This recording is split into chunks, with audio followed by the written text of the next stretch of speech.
Ang pagsasalita ay isa sa mga magagandang regalo ng Diyos. Ito ang paraan upang ma-communicate natin sa iba yung nilalaman ng ating mga saloobin. Sa pamamagitan ng ating mga dila ay nasasambit natin ang ating mga panalangin at ang ating mga papuri sa Diyos. Ginagamit din natin ang ating mga dila para makumbinsi natin at mapasunod natin ang iba. Sa pamamagitan ng ating mga dila o pagsasalita ay napapagaan natin ang kalooban ng mga taong nasaktan, mga nagdadalamhati at mga nalulungkot, ang mga taong nasugatan, ang kanilang mga damdamin ay ating napapagaan. Ginagamit din natin ang ating mga dila para banggitin sa iba, para ikwento sa iba ang kabutihan, ang pag-ibig at ang biyaya ng Diyos. Sa kabilang banda, ang dila ay nagagamit din para makabigkas, makapagsabi ng mga masasakit na mga salita.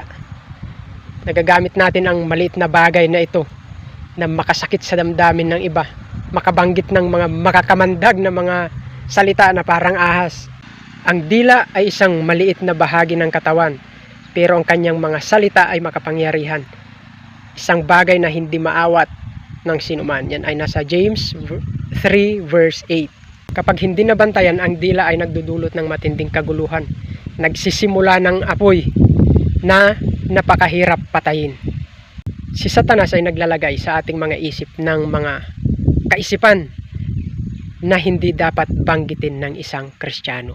Ang mga halimbawa nito ay yung mga walang galang na uri ng pagsagot, mga galit na pananalita, mga damdamin na punong-puno ng galit, mga pagbibintang para masaktan yung iba, mga pagdududa at bintang na wala namang sapat na ebidensya.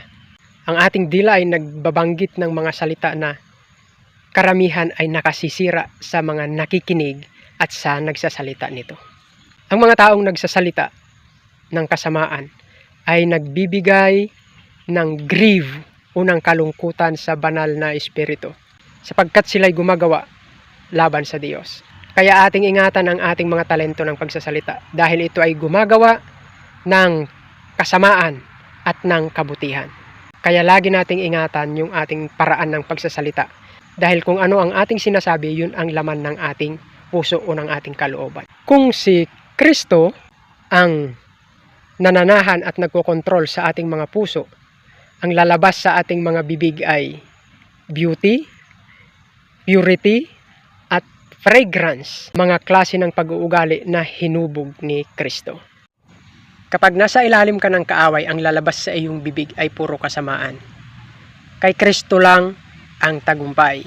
Kapag nasa ilalim tayo ng lakas ni Kristo, ay hindi tayo magsasalita ng mga suggestions ni Satanas.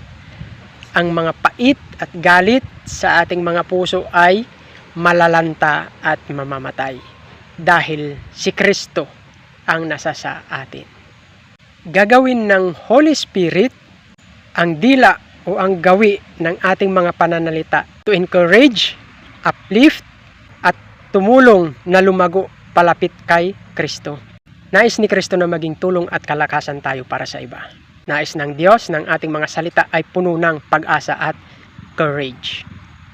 Kaya para patuloy tayong makapagsalita ng mga salitang magbibigay ng encouragement, ng pag-asa sa iba, tayo ay palaging pumailalim sa kapangyarihan ni Hesukristo.